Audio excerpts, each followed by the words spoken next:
Welcome in to episode 12 of Between the Lines. Got a special guest later on today, and as well as just a special episode because Myron over here dancing because it's a very special sort of week for him. Stagg Bowl week for you guys for the football team. Third straight appearance for you, second straight. The person that we have on today has been all three of them. So, special sort of conversation there. But again, we start every episode off with just highlighting North Central sports and the stuff that's been going around on campus pretty much. To start off,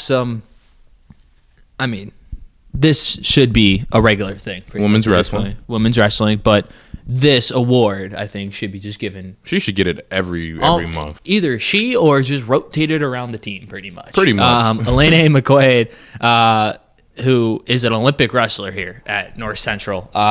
She earned National Wrestler of the Month honors for this last month here. I believe for the month of November or whatever their period of month is for them, because she got it here on December 9th was when she received the honors and received the award of National Wrestler of the Month. She was formerly National Wrestler of the Month back when she was co-National Wrestler of the Month back on February 23rd, 2022, so earlier this year. But this time she is not a co-person winning this award. It is just her, and she has really earned this award. I mean, she's the number one ranked wrestler in the 170-pound division. And the number two, which is really ridiculous, how she's number two pound-per-pound wrestler. She should be number one. Sure. She is so far 15-0. So, dominating. Absolutely dominating. Continued to cruise through her competition, and she's also competing in USA competitions as well. Yeah, so she earned that Olympic honors. She competed at the U.S. Olympic trials, finishing fourth. She was the first program's individual national champion in 2020 to 2021. She was the national champion last year at 170 pounds. Again, like we said, absolute pure dominance from her. I believe as of right now, she only has 4 losses in her career, which is pretty insane to have that. But again, she is dominant, and she well deserved this award. To continue on with women's wrestling, they had an opening this weekend at the North Central Opens. Yeah, first they were crowned. Talk about that Saturday, by the way. Semifinal game for you guys and an all-day wrestling tournament. It's crazy. Things were happening here on campus. Hey, people working on campus was getting paid. And a lot of people was in a lot of spots at the same time. So it was crazy. But these young ladies were crowned champions in their own home meet as they took on the likes of King University, McKendree, Augustburg, and along with a few other schools. The Cardinals claimed the top spot with 156 points, and King with a runner-up with 146 points as well. There is a lot of good things going on with this program, and you continue to see it. The coaches have continued to show it each and every week. Can't wait to continue to see what they do as they finally start to get that recognition that we've always been talking about, that they should be continue to be the top seed over King eventually. I think they will take it. We just got to wait and see. They just beat them in this. So give them the honors of the number one spot. Again, we've had 15. They've had 15 wrestlers finish within the top 6 for this, and they saw Amani Jones claim the 123-pound title this past weekend as well. So 4 of them finishing second place. It was a pure dominance performance from these women's wrestlers, and another dominating performance for this men's team as well. They finished second in their invitational for North Central College invitational, the 58th annual one, but they also had 3 wrestlers finish first as well. Outstanding. Julian Valtierrez. Yeah, I think so. Apologize for the misname pronunciation. Robert Pearson. And also, Javon Estrada also finished first place in his weight class as well. Those 3 guys dominated their competition, going on to take first place but helping the team secure that second place finish in this Cardinals Open. This men's team dropped another close one here, but they're going to continue to push and grind to get back into the top seed where they need to be. But there's no need to worry. A lot of the guys that continue to show that they're putting forth the effort and they're working. It's just a matter of time before they start to get it to click again like they were earlier in the season. So I'm just trying to continue to see where this dominance of this man team will lie. And I can't wait to see more names get added to that first place taken in their weight classes as we continue to go throughout the season. Yeah, and it's also shout out to Robbie Bates as well, who came on the podcast last week. Appreciate it. He ended up taking second place in the 285-pound weight class. He ended up losing to the number 2 ranked Tyler Kim in a 3-2 decision. So it was a very close match, but I know that he's going to put that on his list of somebody that he's going to want to compete, beat later on. We talked to him later. We talked to him last week again. You know, he's got a list. He's got names that he wants to go out there and try to strive and try to be the best and be that 285 national champion there. And then our last sport before we get into football and before we have our guests come on, men's basketball was in a close game with Illinois Wesleyan. They ended up losing by 2 points, 87-85. It was a very good performance from at least everyone out there, because this was not a game that was dominated by the Hellwig twins or the Hellwig brothers. I always call them twins because I just see both their names on there, and it's just you know. But no, they're one's older, one's younger. But this team has really sort of there's 2 names collaborated. There's 2 names on the scoring list that I have not heard of or much of, like seen much of this season. It's Brian Johnson and Mitchell Lewis. Yeah, especially Mitchell Lewis. I mean, Brian Johnson, I believe it was the first game he was that third leading scorer. That first game, I believe it was, that they played. But after that, you really didn't see much of him, you know, with the scoring at least. But Mitchell Lewis, you know, was somebody that really kind of stepped up as well. But this was a game that every Cardinal, I feel like this team should really kind of hone in on and kind of focus on, of just like going, look, we don't have to really rely on the Hellwig brothers, but you know, if we have, you know, some guys step up, you're going to compete, and we're going to be pure dominance. Just that second half there, Illinois Wesleyan just went on a little bit of a run at one point, you know, scoring 42 points, and you can't score over that 50 hump. Or score over that 40 point hump there in the second half, with the Cardinals only scoring 36, you know, kind of did them in there. Yeah, especially leading 49-45 after the first period. That first half, that tells the tale that they can compete with this team. Mm-hmm. That Illinois Wesleyan isn't that far like in forward of them that they can't. Next time they see them, they can't beat them. And I think they can. It was just one of those days where you lose a close one. Sometimes it happens. I mean, they're losing 3 games straight so far.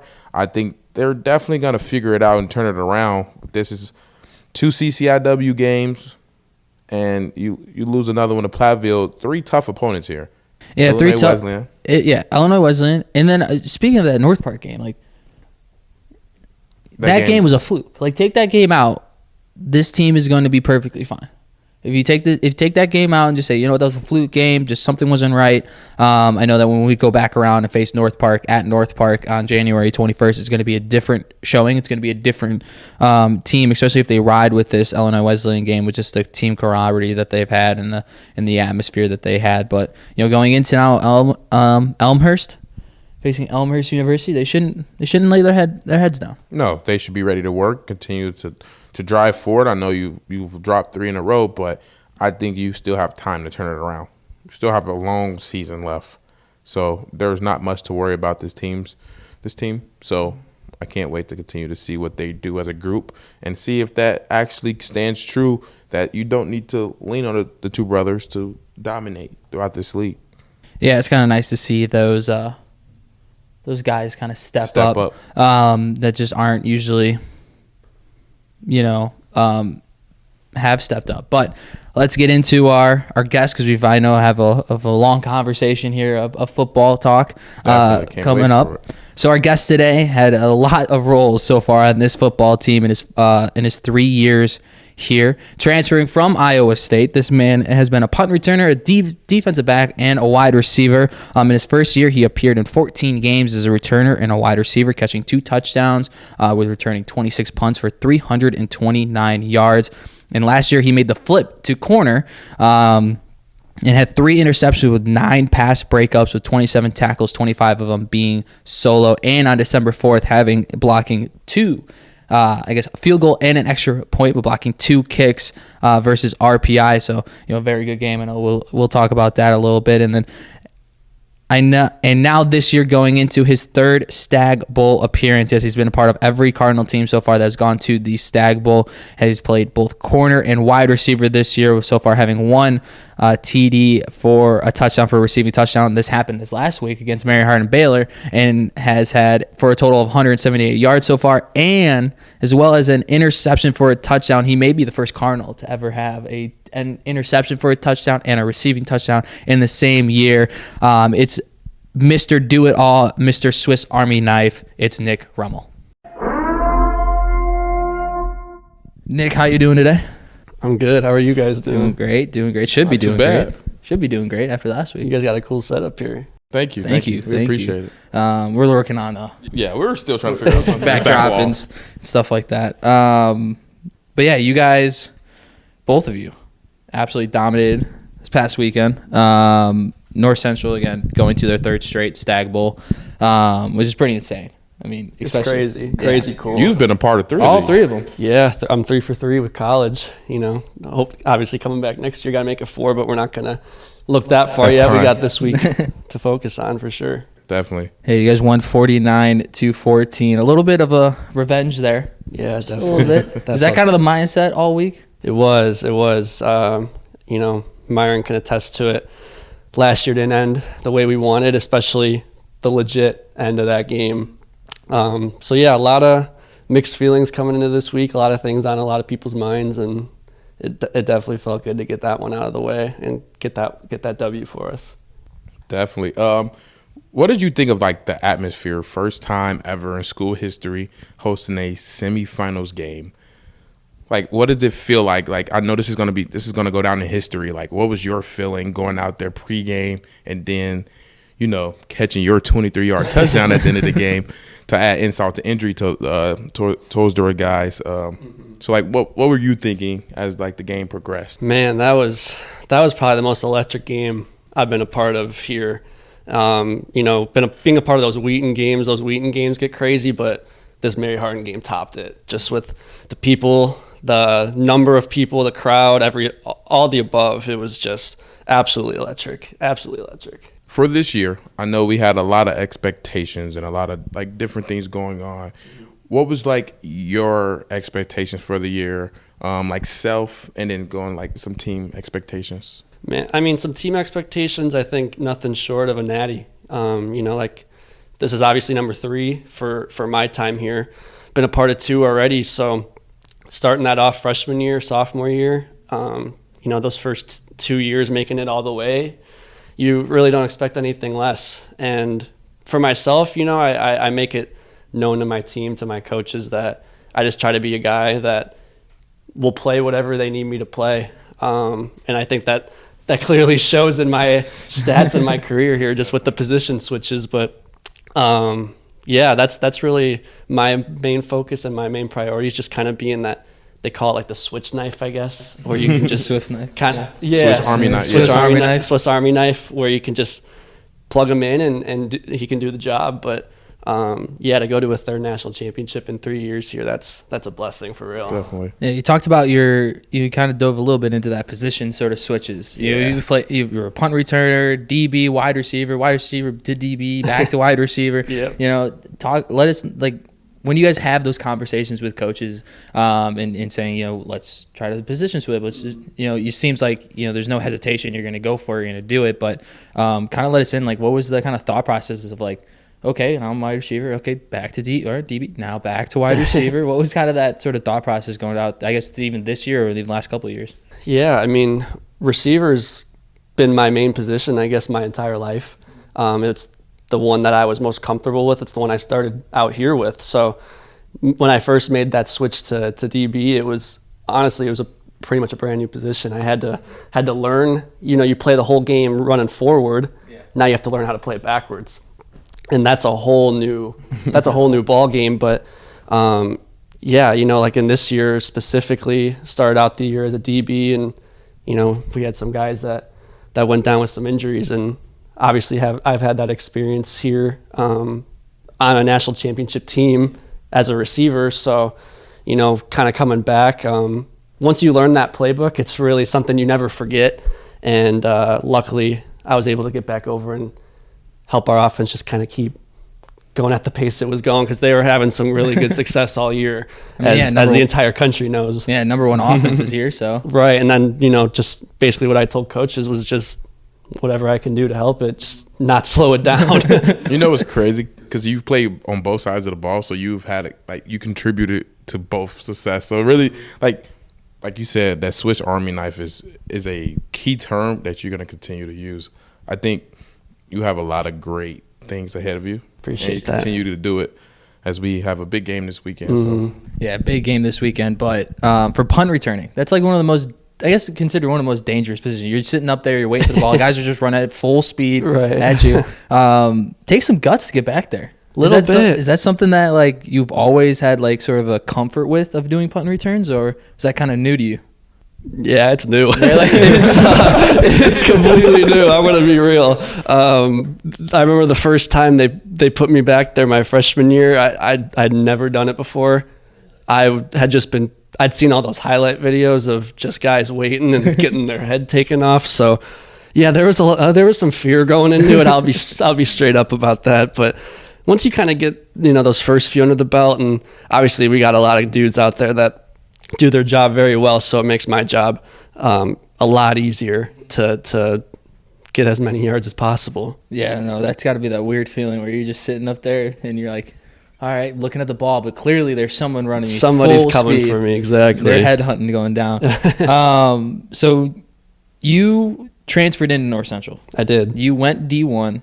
And then you came back to D3. So talk about that process, talk about the differences, I guess, of what D1 was like, what D3 is like, and why did you make that change or transfer decision, to come to North Central? Sure. I guess I'm going to let you guys in on something I guess not a lot of people really know about, but like you said, I was at Iowa State my freshman year, fall semester, but I didn't play football there. A lot of people don't really know that. So I didn't know that. Yeah, I didn't know that. It says on this thing, Iowa State transfer. It is correct. I did transfer from there, but you see, I just went off to school as a regular freshman. I actually did work a little bit with the football team. Okay. So I was around, but I didn't practice. I didn't do any of that. So, a lot of people, they see that on the roster and they think I played at Iowa State, and sometimes I won't lie in a game if somebody's trash talking and they bring up how'd Iowa State go. I won't lie. I let it ride a little bit, but so I was up there for that fall semester, and it was needed. It was something I needed to do, and it was good to take that step away from football just to kind of get some things figured out. But ultimately, very quickly figured out, I was like, man, I want to play football for sure. That's what I want to do. And, the head coach here at the time, Coach Thorne, was someone that I've had a relationship with for quite a while and recruited me in high school. So, when I told him about that Iowa State thing out of the gate, he told me door here's always open. And, if I ever change my mind, then he would love to have me. So, God bless him for keeping that door open for me and allowing me to come here. And, I met Jake here right away. That first trimester we were still on. Trimesters. I completely forgot about for that. real. Yeah. In those, what are those? Yeah, no, I'm just joking. You don't got to get into that. I was like, that's a whole. I was like, Jake can take that one. That's a whole new. But got to come here and start out here in that January of 2019, and been here ever since, and absolutely loved it. It's been a ride, but we got more work to do. Oh yeah, definitely do. So a lot of people really don't know what goes on in a Stagg Bowl week. This is year 3 for you. Give the people a little taste or a little background of what happens during the week. Man, it's a crazy, fast week.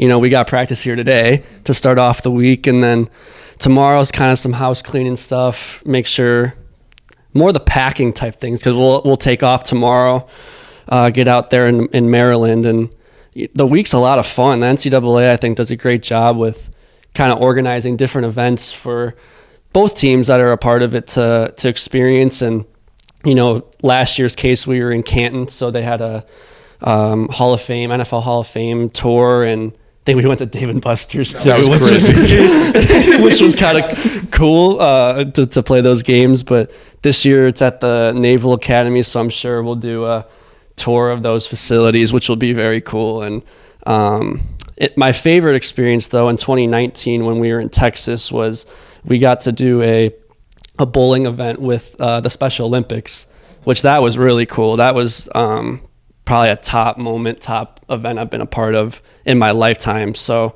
hopefully, obviously last year some things were still not very normal with being around each other and whatnot, but hopefully this year with it being back to normal, we'll get to maybe do something similar, get both teams involved in that way. I hope so. I can't wait to see, experience it with you and, how things go. It should be, like you said, another fun week. It should be, yeah, absolutely.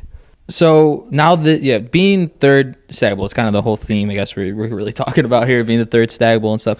What makes this team different than all the rest of the teams? I mean, you played under Coach Thorne. Now you're playing under, Coach Spencer. And then your first year here, you had Brock Rutter as the quarterback, and now you have Luke Lane. And so what was that? What's this team, I guess, different? What's that feel different going into this Stagg Bowl compared to 2021 and 2019?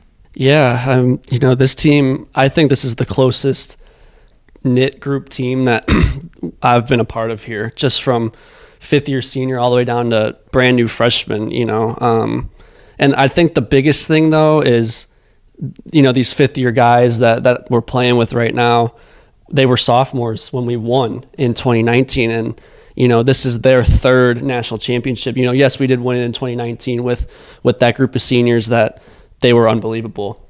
But I think this group, just the experience goes a long way. And I think that shows up in the type of games that we just played, last Saturday against Mary Hardin Baylor. And just the confidence everybody has in each other, whether it's a brand new guy that we got out there or if it's Ethan Greenfield, a guy that's a 4-year starter now. Everybody's got that confidence in each other. Everybody's got that love for each other. That's a big word that we like to throw around. And that shows. That definitely shows when we're out there on Saturdays. What is a motivation for you? I know you said this a little bit before, in the podcast, that you're going to come back for your 5th year. Mm-hmm. So what continues to drive you every day to continue to want to play football? Because I know it has to be days where we have all thought about it, to quit, and what continues to get you up in the morning and continue to want to play the game that you love? Yeah, I think that's a great question, Myron. I think that kind of goes back to my first answer with the whole Iowa State thing, how, I kind of took that step away. And, like you said, things get tough sometimes. There's days, believe me, where I wake up, I'm like, man, why am I going to work out right now? Why am I going to do this? But, when those thoughts start to creep in, man, I just think back to that time when I was in Iowa State. I was just itching to get back to football. I was really, really questioning myself on why I really didn't come here right out of the gate. And, that's what drives me to keep going, because I know what it's like to not have it. And I'm going to be honest, I don't want to experience that again. I want football to be a part of my life forever. Yeah. Even when my time comes when I'm done as a player, I want to be around the game as much as possible and be involved. So, just that's what drives me, just the love for the game and, the friendships that you build throughout it, guys that I've gotten to play with here in 4 years, and even the guys that we'll have coming in this coming winter or coming next fall. You don't trade that stuff for the world. I know you can say the same thing with your baseball guys, and I'm sure you can say the same thing with guys on our team. And that stuff you don't want to trade ever. Never. That's something that you'll always live with. Exactly. And you always cherish and stuff. Speaking, you said you wanted to be around the game for as long as possible. So coaching? Yeah. I would love to coach one day. Love to coach? That's my goal. Hopefully here. Is it a group that you want to specifically coach? Probably college. Ideally college. For head coach, I think to be a high school head coach, don't you have to be a teacher? Is that a thing? Or? So it's a little different. I know so you can be a coach and not be a teacher. Okay. But, salary and all that other stuff is going to be a lot different, and stipends and all this other stuff. But because in my high school, for baseball at least, we have like 3 coaches on staff that aren't teachers. Really? Mm-hmm. Our head coach is a teacher, though. So I don't know, for being a head coach, I think you may have to be a teacher, or at least a substitute teacher.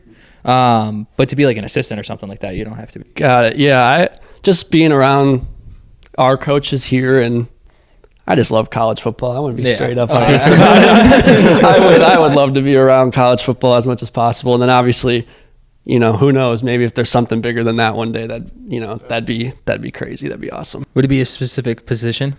I mean, you played DB and wide receiver. Yeah, if probably starting out positionally receiver. Just like I said earlier, how that's my most comfortable thing. I could probably teach that a little bit easier than defensive back, but head coach one day would be pretty cool. Head coach would be pretty cool. Oh, definitely. You have the drip. I think. I appreciate it. I had to put a little drip on for you guys. We appreciate that. Speaking of just with the coaches and trying to, becoming that coach, I mean, it said the graphic on ESPN, the amount of coaches and the year they graduated and how everyone just comes back, it seems like. Yeah. You've played with some of those guys. Yeah. How does it feel to have those guys on staff? Is it more so just like, do you kind of like look at them as still a coach, or is it maybe still just that friendship going on? Yeah, it's still a friendship for sure. We got Kaminsky and Blake Williams, just for example. I got to play 2 years with those guys.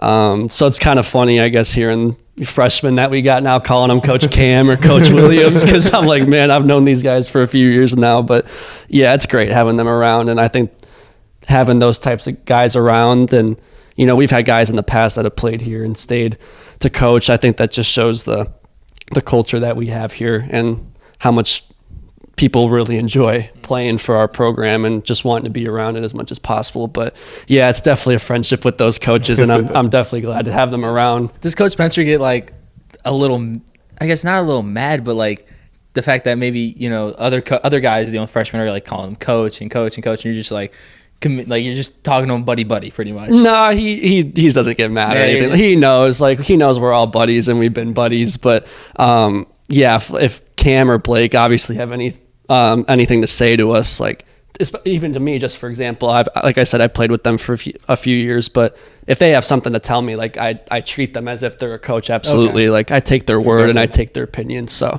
but yeah, Coach Spence, he kind of laughs when he hears the younger guys call Cam Coach K or Coach Williams, because he's known them since they were 18 and they're 23, 24 now. My next question is, can you tell us like a story either this year or the last, like since you've been here, that like one of your funniest moments that you enjoy the most and you probably cherished? Funniest moments? Either funniest moments or like a moment in time that you cherished like since being here. Yeah, I think obviously a moment that stands out is winning that national championship. I think if you had anybody from that team sitting here, they'd probably say that too.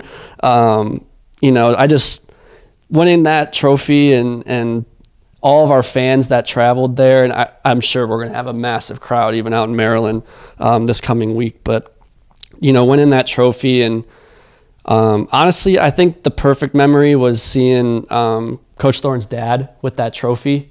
Like I said, I've had a relationship with Coach Thorne for a while, and I've known his dad too for quite some time, and he was the one that started this program and got to hold up that trophy. So seeing that as a member of this team and knowing that so much went into this program before you and I got to play here, that was just a really cool moment. And, I'm really good buddies with Ethan. He was my roommate for 3 years, about 3 years. And did I voice crack, by the way? Yeah, you did. Yeah, we're going to have to cut that part. I don't know about that one. We might have to keep that one. I'll redo that part. But, Ethan was my roommate for 3 years, and that was actually before we were even roommates. But seeing him have the season he did, and seeing his selflessness come out with trying to give our O-line that trophy. And honestly, I could go on and on about that whole 2019 trip. That was something that has been a top moment of my life for a while, but I definitely plan to top that moment this Friday out in Maryland. I want to enjoy the moment with you, so let's do it. I will be in studio doing halftime. I'll be thinking about you, Jake. Don't worry. No thank you. We've had a debate not really a debate on the show. We've had a back and forth. We asked Robbie last week about it. He said he knew about it. He said he used to have a former teammate use it. But when you cram, have you heard of pickle juice? Drinking pickle juice to get rid of cramps? Yes, pickle juice has been and is my thing for getting rid of cramps. It's your go-to thing. It is my go-to thing. You see, this started in high school. My mother's the smartest lady in my life that I've ever met. I would play football and I would just cramp nonstop. And she literally told me, she bought me pickle juice shots.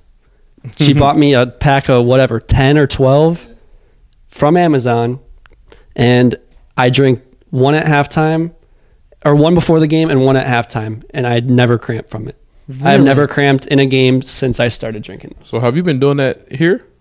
I haven't had to do it this year, but up until this year, every year I've played football, yes. I've drank pickle juice. Knock on some wood for you. I should knock on some wood so hopefully I don't cramp. Hopefully I don't cramp this weekend, but every game for football. I've just never heard of someone drinking pickle juice to get rid of cramps. You could also do mustard. I don't know if you've heard of that. I'm not touching that. I don't want to drink mustard. I think I've seen someone do it on opposing team. It was weird, but I've never heard the pickle juice one. I think pickles. I don't eat pickles. I don't. I will. Not even on a burger? I will, if I don't notice it. What about that Chicago-style hot dog? I get it on the side. Okay. I get it on the side. Okay. And then if I'm feeling it, sure, I'll go for it. But usually it's a no. Interesting. Usually it's a no. Yeah, for me. Pickle juice is no joke. Been my savior for keeping me in a game. Yeah, it helps. It really does. It does help. I saw it on your guys' podcast a couple of weeks ago with Bailing, and I literally started laughing. So when Myron told me to come on your guys' show, I'm like, I got to bring up the pickle juice to Jake because that has literally been my thing. I'm just mind blown at this point. I'm really mind blown because there's so many other things you could do to get rid of cramps, and I was just that's the last thing I would think of is to go drink, in my mind, disgusting juice of the pickle juice. I think it's more effective, to be honest, than rolling out. I really do. I would put my betting money on it. Really? All right. I think rolling takes a lot longer. I think you, especially when you're your body's needs it, it's gonna use it right away. Right. Oh yeah. When I was playing summer ball with the Wheaton White Sox, and then I would go to coaching. It'd be a nonstop day in the heat, and it would be ridiculous. I would cramp a lot at night, and I would just sit there and just be rubbing out. It's always my calves, so I'd be rubbing out my calves, or I'd be drinking lots of water. Could have just went downstairs and got pickle juice. Yeah. Now you know. Next time you cramp, there you go. The more you know. The more you know. It is better for you. Absolutely. I guess so. Absolutely. Well, I guess since we've been sitting here talking, we've been jumping questions all over the place, realistically. But I want to dive into the Mary Hardin-Baylor game that we just played this weekend. A little more insight of how you was feeling about it and going into it. Let's talk about it. First touchdown, offense drives, scores, and then you get a pooch kick, a sky kick from Tanner to Joe Sacco. That was planned, right? It was. Trying to get that pooch kick? Yep. We planned that. We practiced that all week. It was phenomenal. That was Perfect. Definitely a momentum changer. Just to start out the game, that you couldn't have asked for a better start. Definitely. They were chasing for 2 touchdowns the whole entire game after that. Getting the filling out, they end up scoring a long touchdown. It was it happens. It was bound to happen. The guy's 6'6". Sure. It's understandable. And then they score again in the second quarter to make it 21-14. So then the offense goes on a 3-and-out. Now, what are you feeling on the sideline as the defense is kind of getting marched down the field, but holding their ground? The bend don't break mentality as that happens. What are you thinking from your point of standing on the sideline? On the sideline, nothing but confidence. Out of all honesty, we knew Mary Hardin Baylor's a good team. I mean, they won a national championship last year. They're a good team, and their entire offense, I think, returned from last year. So, we knew they were going to make plays, and but I think just with our leadership that we have and the guys that we have on this team that have played in these types of games. I mean, yeah, they were driving, but offensively, especially because that's obviously the side of the ball I'm on right now, and that's the side of the ball I practiced all week. So, offensively, just being in those rooms and stuff, we knew that like we were going to be fine. We knew that we were going to drive on their defense. But being on the sideline watching our defense, I had the utmost confidence in them. I knew you guys were going to get the job done, and I knew you guys were going to hold them, and you did. And we went into halftime with the lead, and we never looked back. I mean, that there. blocked field goal had to help. That was crazy. Yes. What a great way to end a half.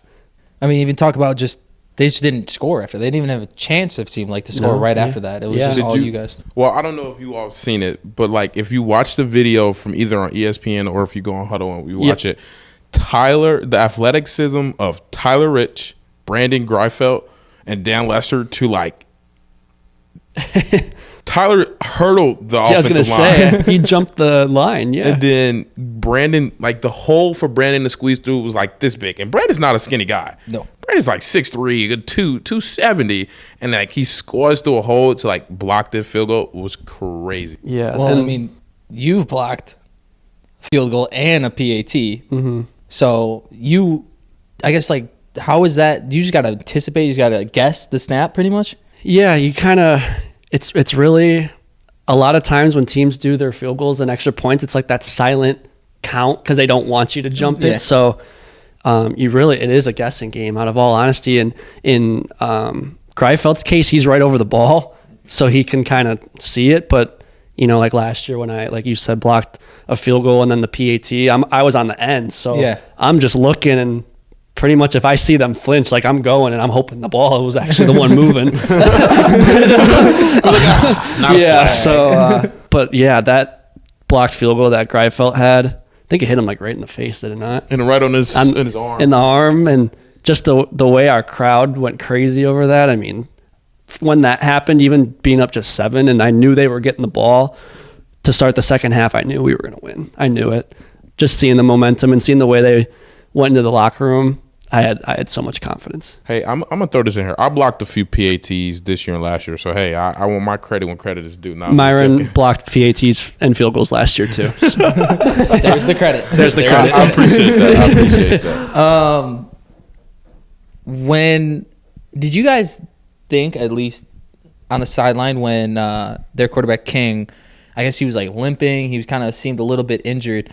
Was it more so of just like, let's keep attacking? Because, I mean, the ESPN even like found like a stat and they went back through and it was like before potential injury and then after potential injury, it was like a completely different quarterback and everything. Do you guys just kind of just jump on that? Like it was more sort of like you guys saw it and it was more so of like conversation of like we need to keep getting after him because he looks uncomfortable? Well, I can really answer that question. But I mean, no, our game plan was to attack him right away. Regardless, is to get pressure in front of any quarterback. Because once you hit a quarterback a bunch of times, he's going to start arguing with the people in front of him who's supposed to protect him. So once we, harped and our game plan was to get after him early. And that happened. And like you said, at first he was throwing well and then he get hit and his body just gives. And I think that's an attack on all quarterbacks. If you get after them early, you can continue to like be aggressive with them, and then it just throws their game off. I think he's been in college for a while too, so he's old. It's about time he's out of college, out of college football. I'm sure his body's probably beat up. Oh yeah, definitely. Well, another question, like from our sideline, it wasn't really that cold.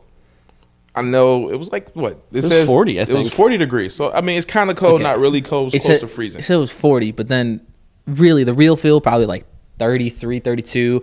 I mean, on TV you could see the breaths from everybody, so I mean you could clearly tell it was cold. Then it started raining. Yep. So I mean that even gets colder. Well, for us, we didn't pull out the jackets. Nope. But if you look to the other sideline, a good amount of them, I know they're from Texas. Like, did that give you a little more boost of confidence, showing that they're not ready for the type of weather we were playing in? I think it was it was something we talked about, most of the week was, maybe if the weather is colder, like maybe it'll give us that. This man was hoping for snow. I mean, Myron was talking. Myron was someone that was talking about the weather all week that I heard about. But then we also thought about. We played them in Ohio in the cold, and they beat us. So we're like, well, I guess maybe the weather's not going to be the sole indicator of we'll win this game. But I think it definitely helped. And like Myron said, when you look over at their sideline and see them kind of bundled up and got their ski masks on because they were cold, and that just kind of adds to the fuel to just keep going and kind of take it to them. What happened with that personal foul on your guys' sideline with their wide receiver? Yeah, he hit. He shoved. I forgot who that he shoved. Right in the face. Mm-hmm. You guys were jumping on him. I thought he should have been tossed because he ended up smacking the referee. Yeah, he ended up pushing the referee. So I thought always that was an automatic, just you're gone. I thought it was too. I thought because I saw him push Will. I think our sideline for the most part did a pretty chill job. Like it was a little chill. Okay, now then this perspective of just watching it on television. Sure. It seemed at first it was like it was not chill or like trash talking. It was just more so like everyone just kind of like looked at the ref and was like, "Yo," like just like trying to point this out, and then he just was not unhappy. On that same play, Antoine picked the ball off, so we were celebrating with him, and then he did that. So that's why when it looks like that, everybody was right there because we're trying to celebrate with our teammate who just made a big play, and then extra happens. So it looked like we were like jumping on him, but it really wasn't the case. I did think he was going to get taught. Like I saw him. I figured obviously the flag came out when he hit Will, which we knew that would happen. But then when we all saw him push or bump the ref, we kind of more like just shoved the ref, like arm. The arm was like on the ref, and he kind of was like more of like get off me, like stop touching me, pretty much. And so he kind of did that sort of motion and kind of pushed the ref a little bit. So I still thought that was like I thought any type of that you'd be tossed, but I think he played. Yeah, he played the rest. Of the game. He played the rest of the game. But we got the win, so that's what matters. That is true. You got the win. So I didn't want to say that too loud. But hey, you got the win. If you caught it on audio, you caught it. I have a question for you. Okay. Mom. I know we're talking about this game right now, but this is more so not on the game. But who is your coaching mentor? Like, who have you like flocked to since you've been here? Since I've been here? Yeah. I'm going to give two because I've played two positions. Okay. I'm going to go offensively, Coach Warden. He's our receivers coach for the offense. Right when I transferred here, he literally the first week was sitting down with me, helping me learn the playbook, which it took me a while, but I got it. And, anything I need, he's the first one to reach out to me. He's the first one to give me advice on something. He tells me when I do something great. He tells me when I do something wrong. He's a guy that keeps it very real with me. And that's somebody that I very much appreciate. And I'm very happy to have gotten to build such a great relationship with him. And I got another year to play here, so I'll get to keep that relationship going. I plan on keeping that with him even when I'm done playing here. But so Coach Warren for offense, and then defense, Coach Wood. He was my defensive backs coach. He was really, like I said, defensive back was something I had to learn. I had played it a little bit in high school, but it was kind of just because I needed to, like they needed me to. But, Coach Wood took me in under his wing right away. He taught me everything, how to play DB, how to play defense, out of all honesty. He taught me how to fit into a coverage and tackle the right way. Literally all the way down to that. And, even though I'm back on offense now, like we talk all the time still, he'll always be there for me. He's always there for me. He's another guy that keeps it very real with me and tells me when I'm doing something great or tells me when I'm not doing something great. So, those are two guys that I wouldn't trade for the world. And I can go on and on about all of our coaches, but those are just the two that, have stuck out in my mind for sure.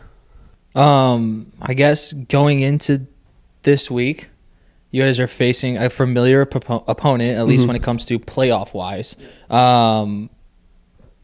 I feel like that helps, but that also, I mean, it kind of helps them a little bit, just knowing you guys and knowing, played them last year, beat them 26-13. Then you played them in 2019. It was that crazy game. It was 59-52.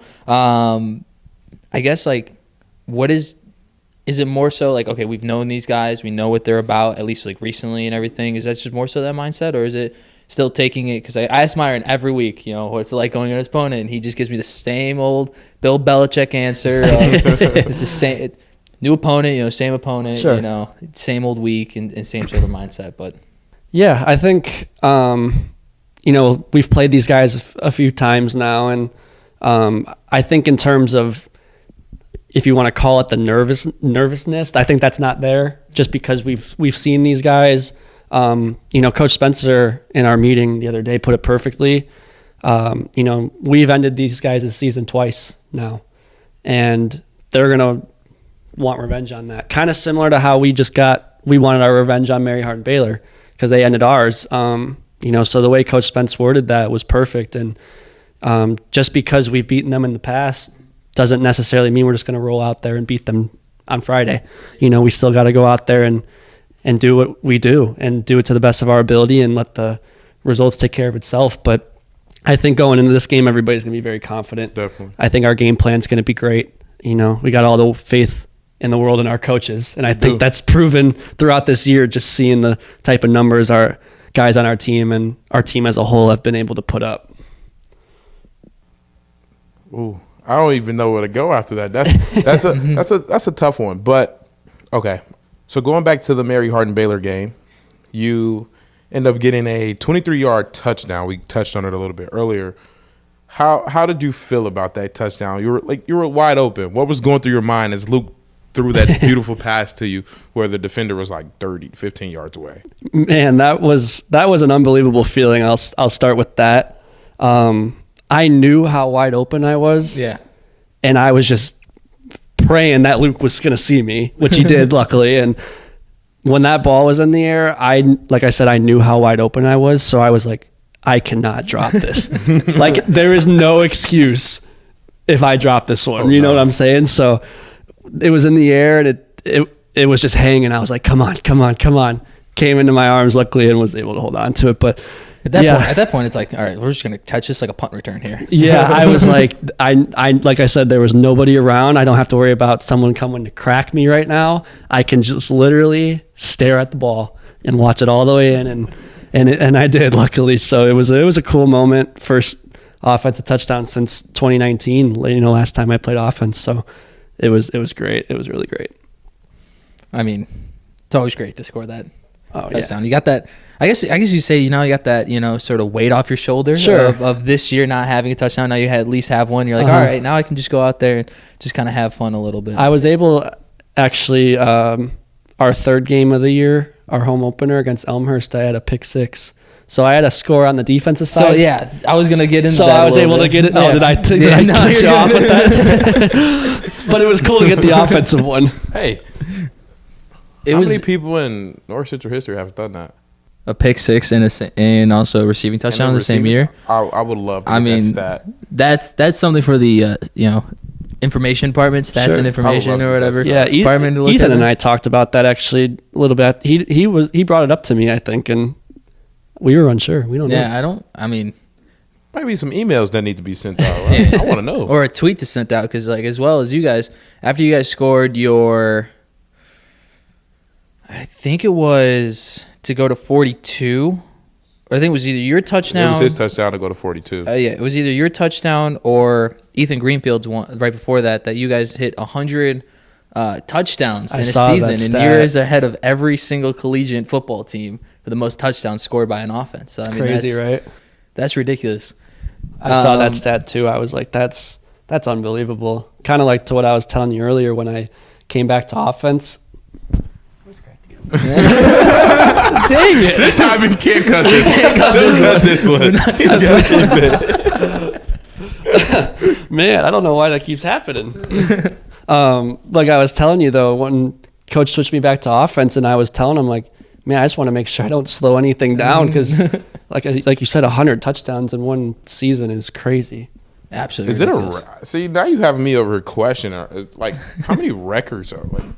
There's probably a decent amount that you guys have done. And a question I guess that just popped in my head thinking of those offense. You've been a receiver under Brock Rudder and now a receiver under Luke Lanen. Both offenses at the time, I believe, were like number one or top, at least top three. I can't remember if 2019 was still that number one. I think we offense. finished at one. You guys finished at for one? sure. Yeah. Finished. I couldn't remember what we started. Yeah. At, but yeah. What is the difference between those two offenses, I guess, and as well as just playing, being a receiver for Brock and then Luke now? Because they are technically really two different quarterbacks. They are. Really look at it. One's really mobility, and one was a really good passer. Yeah. So I mean, like you just said, Brock and Luke are phenomenal quarterbacks, and the two best that probably played here. And they're both great at different things. Luke runs a 4.4, and that's freak. That's really hard to stop. When you have a guy that has the arm that he does, but also the legs that he does, is really, really tough to game plan against. And, even just when I was playing defense here, when we would go against the offense in practice, it's hard chasing that kid. Like, oh yeah, he is so fast. And, to Brock, Brock played Division I for a little bit and then came here and broke every record I think possible. And being a freshman playing with Brock, he taught me so much about just the game of football, how to watch film and break down a defense. And, that's something that I think his knowledge carried us to winning that national championship, because I'm going to be honest, there was really no defense that he hadn't seen. He watched so much film. He had his own office in our stadium for his film. I don't know if even you knew that. I didn't know that. He That's had a projector and a chair and a remote. And he was in there. No wonder he won the D3 Heisman. Exactly, all the time. And so, he knew just everything about a defense. So going out there with him as, quarterback, especially as a freshman, and, and we had guys catching the ball and running the ball, Ethan, Andrew Blake, Corey Metz, all of them. And even this year, D'Lo's still here, and Matt Robb, guys like them, that having those types of guys around a quarterback like that, it makes it so much easier just to play with and so dynamic. Did you find the record or no? No, I gave up looking for it. I'm not gonna lie. I don't know. It's a lot, because then I'll have to go through like history. Oh no, I have to like write the question better that I was asking for, but true. No, I didn't find it. Okay, so we got a couple rapid fire questions we ask everybody. Cool. So I'll start it off here. Day game or night game? Day game. Really? That's interesting. Definitely a day game. Wow, I feel like everyone said really under the lights. I like night games. Yeah. See, I go day game just because the anticipation of sitting around all day, I get too excited to where I just want to go. Like, I just want to get out there and play. And I got to go day game. A lot of people think I'm crazy for that, and I can tell by your reactions. I'm not gonna call you crazy. I'm not gonna call you crazy, but you guys, I've always liked day games. What about the middle of the day? Like the 2:30 game we just had. Like, what did you think? That was cool. I was cool with that. It was cool. It's kind of cool when it starts out a little brighter and then it gets darker. And, definitely. That 2:30 was cool, but honestly, I'm a basic 1 p.m. kickoff. Let's get it rolling type guy. okay. Respect it. What's your comfort food? Comfort food. Ooh. Trying to think of what I eat pregame. I would say, okay, my comfort food, like I said, I enjoy the day games. So by the time we get here, it's 10 a.m. So it's pretty much just breakfast. I go waffles. Every morning. 2 waffles, cut it up, put some syrup on there, put it down, and I'm ready to go play a football game. All right. Respect it. So waffles clearly better than pancakes. Yes. Gotta go waffles. I hope our viewers think the same thing. Hopefully. Chocolate or vanilla? Vanilla. Are you okay? Not vanilla, but vanilla, okay. Because you can do anything with vanilla. Vanilla ice cream, you could put any type. It's just so many more combinations, I feel like. True. Are you a country or a rap guy? Country. Favorite artist? Luke Combs. Luke Combs. Okay. You've heard Zach Bryan, right? Yeah, Zach Bryan is definitely. Don't worry, he's a top. He's a top for me. Better than Morgan Wallen? No, not for me. Hey, they're up there for one. I mean, you can't go wrong picking either one. I feel like for country you can't music. go wrong. I've been just diving real big into Zach Bryan right now. Got it. A lot of people are. Yeah. Last show you've binge watched? Ooh, last show I binge watched. Seinfeld. Really? Yeah. I don't think I've ever watched that. You know, I've watched a couple episodes. I'm not much of a show guy. I'm more of a movie guy, if I'm going to be honest. But I have watched some shows, and I think my top show that I've binged the most, I'll tell you, is The Office. I've watched that through probably 3 or 4 times. Zach I can never would get love into that. it. Yeah. Zach would love that. He's gonna love this episode. He's gonna love that. But recently, to answer your question, Seinfeld, Okay. and just that type of humor gets me. That's just what I like to watch. And yeah. So then you're a Friends fan? Oh yeah. Yeah. I watch Friends almost every day. So What about that 70s show? I've seen it. I never got into it, if I'm going to be honest. So here's a Friends question, and my buddy's gonna like this one. Were Ross and Rachel on a break? Yes. Okay. All right. I'll give it. Is that the right answer? I have no. I'm gonna be honest with you, not a Friends guy, so I have no idea. But I will let you know if that was the right or wrong answer there. Yep. I'm gonna go yes. Final answer. Okay. Are you okay? Yeah, you can go. Well, since you said you like to binge watch movies, what's your favorite sports movie? Favorite sports movie? The Blind Side. Is that okay? And then that answers favorite football movie would be Blindside as well. Blindside. Yeah. Or another good one could be Remember the Titans. Okay. Man, I was Okay. blanking for a second. That's a good one. I'm a big Friday Night Light guy. That's a great one too. Friday Can't Night go Lights, wrong. yes. TV show. The TV show. It's TV amazing. TV show way over the movie. Yes. Favorite player growing up? Ooh, favorite player growing up? Devin Hester. Devin Hester was a dog. I think I think that's maybe where I got my little punt return Hey. juice from, All if you right. want to call it that. Just watching it. those I like over it. and over Just again. watching the growing up. highlights over and over. Yep. Me and him share a birthday. Really? Yeah. Fun That's fact. crazy. Yeah, it's a fun fact. So is he your favorite player? Yeah, he's my Nice. favorite player. See, Respect it. Respect it. when I met Jake 3 years ago, I knew I liked him for some reason. Hey, friendships always start. Deep dish or thin crust? Thin crust. All right, yeah, that's another great answer. That's a good. That's a good. You can, answer. for me, I can eat more thin crust than Yes, deep dish. 100%. I will eat a deep dish slice if it's put in front of me, but if I want to eat A lot. quantity, Yeah, thin crust. Makes sense. Chicago style hot dog. What do you get on it? Everything. Everything. Ketchup. Ketchup. Mustard. Oh, okay. Good. Sox or Cubs? Yeah. Chicago Cubs. I didn't want to ask it because my I'm just gonna leave at this point. I am done. Everybody we invite is a Cubs we've fan. had one person on here that's a Sox fan. Really? One person. So what you're saying is everybody who's been on this show, you've chosen the right people. Yeah, we've Chicago. I mean, if they're Cubs fans, then they're obviously you're choosing the right people. Yeah, because the Sox doesn't make any signings in the offseason, so hey, it's okay. Cubs who'd they just signed, by the way, last They week? got Belly and then they got Jameson Tyone. Yeah. See, look at that. You named 2 people. I don't even know who the Sox. Usually signed. once football ends, that's when I pick up my Yeah. baseball following and stuff. So I knew they signed someone, but I didn't look. But yeah, you got to go Cubs. You got to go Cubs.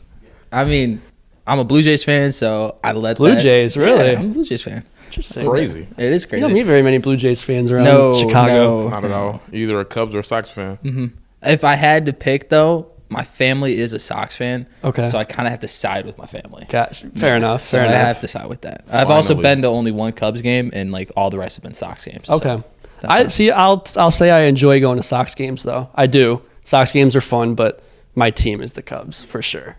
So and this summer, when you go to a Sox versus Cubs game, let me know. I might be there. Sounds good. I'll definitely have to hit you up.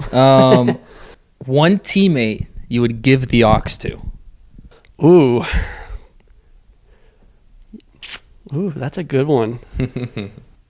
I would say either Jake Johnson. Yeah, I'm going to go Jake Johnson. Jake Johnson plays our pregame music in the locker room. and he pulls out some pretty good dance moves. I won't lie. All right. With it. So I'm gonna go Jake Johnson. He's always played some. He's never played a song where I'm like, why are we listening to this pregame? So see, that's what you need. That's what you need somebody right. on. So I'm gonna go Jake Johnson. So well, all right. I'm gonna ask you this question: Who's one teammate you wouldn't give the aux score to? We've heard some teammates that you've already said that the aux do. So did someone say Jake? No. Is that what you're saying? No. Ooh, let me think. I'm going to, okay, a teammate I probably wouldn't give the aux cord to, Cheech? Maybe That's Cheech. Interesting. I don't think I've listened to any of his music. I think he's the one, I think he plays our music when we have our Sunday workouts. In the wrestling room, am I wrong? I don't know. I know D Bird plays it in the weight room. I should have said D Bird for my who'd I give the aux to? Yeah. D Bird plays some 90s. Yes. Why did I think D Bird? Sorry, Jake. Gotta go D Bird over Jake. I wasn't even thinking. D Bird has some hits. Yes. Yeah. Last question here. You're stranded on an island, only being 3 things. 3 things? 3. Anything? We heard the wildest answer last week. So Oh my God. we'll let you know that the answer was after. We give you, it was a creative answer, Robbie. So don't. Yeah, we're not down saving it. It was a really creative answer. 3 things on a desert island. I feel like common one's got to be your phone.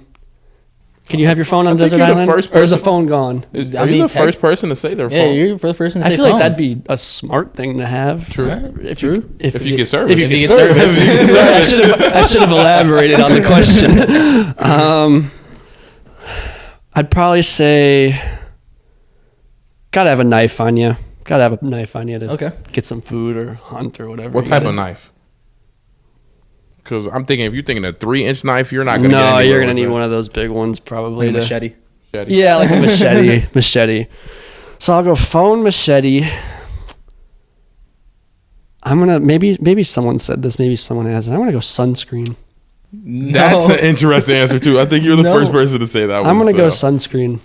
Okay. Depends on time of the year. We'll just say it's in the summer. Yeah.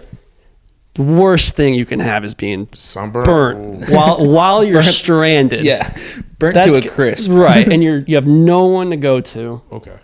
You're just sitting there burnt up. At least if you get found, you get a tan. And you see, I'm Irish, so I got that Irish skin, so I burn. Ooh. So I get sunburned. I know. So trust me, I know. I'm gonna go sunscreen. I've had my fair share of sunburns as a kid. Answer. I like that answer. What was that wild one now? Robbie. Robbie said a bed. A bed, yes. Yes, Robbie. I mean, hey, I guess if you can have anything. Sleep comfortable. Yeah, that was his first answer too. The first thing he thought of was probably a bed. Yeah, that's a good one. Mm-hmm. I like my sleep, so I should have said that I think too. Dan said he'd bring a book. Yeah, I think to read. Yeah, to read. Yeah. Well, I guess if you don't get that cell service, you don't get the cell service. You can't swipe through Twitter or something. You can read the book. You got to tweet. Stuck on the island. Stuck on a desert island. Got anything else, Myron? Nope. I answered all of my questions for today. Rome, I would just like to say thank you for coming on the podcast. I appreciate you guys for inviting me on. This is cool. It's first time in here. This is a cool setup you guys got. Definitely. I see you guys pop up on my social medias, so it's cool that I get to be a part of this. It's hilarious because we need to do a lot better on it. Yeah, we're getting there. We're getting there. We're getting there. It's been a crazy semester. All right? Oh, yeah. Mm-hmm. Thank you again for coming on. Good luck to both of you. Thank you. Safe travels. Good luck to both of you this weekend. Hopefully, next week we get to have a very great, uplifting episode. Right. Got one more to do. One more game to get done, and we'll celebrate. Let's do it. Let's do it. Go Cards. That's a wrap.